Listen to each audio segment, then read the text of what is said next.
اعوذ باللہ من الشیطان الرجیم بسم اللہ الرحمن الرحیم الحمدللہ رب العالمین والصلاة والسلام علی سید الانبیاء والمرسلین اما بعد فاعوذ باللہ من الشیطان الرجیم بسم اللہ الرحمن الرحیم ورفعنا لک ذکرک آمنت باللہ صدق اللہ العظیم۔ تمام سامعین کو محمد شاذیب خاندادہ کا السلام علیکم ورحمۃ اللہ۔ امید ہے کہ آپ تمام احباب خیریت سے ہوں گے۔ حضرات محترم، آپ تمام احباب کو آج کی اس ایپیسوڈ تذکرۂ پیران چشت میں خوش آمدید کہتے ہیں۔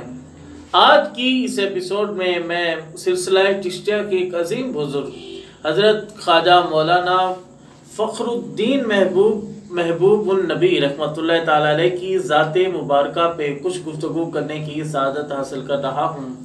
حضرات محترم، آپ کا نام مبارک فخر الدین ہے اور لقب مولانا صاحب اور محب النبی رحمۃ اللہ تعالی علیہ ہے۔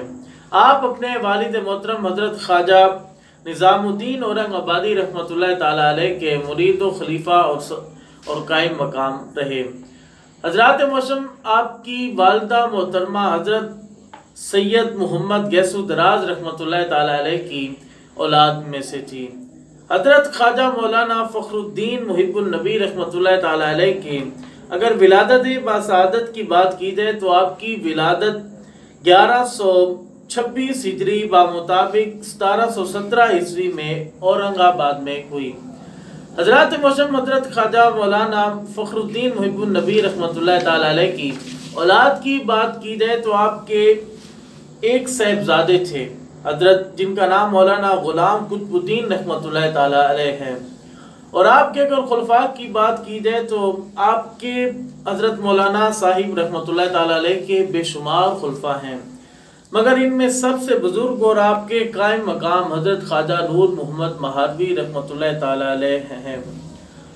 اور آپ کے اگر وصال کی بات کی جائے تو حضرت خواجہ مولانا فخر الدین محب النبی رحمۃ اللہ تعالی علیہ کا وصال 27 جمادی الثانی 1199 ہجری کو ہفتے کی رات عشاء کی نماز کے بعد ہوا، اور آپ کا مزار مبارک پرانی دہلی میں حضرت خواجہ قطب الدین بختیار کاکی رحمۃ اللہ تعالی علیہ کی خانقاہ میں مسجد کے قریب واقع ہے۔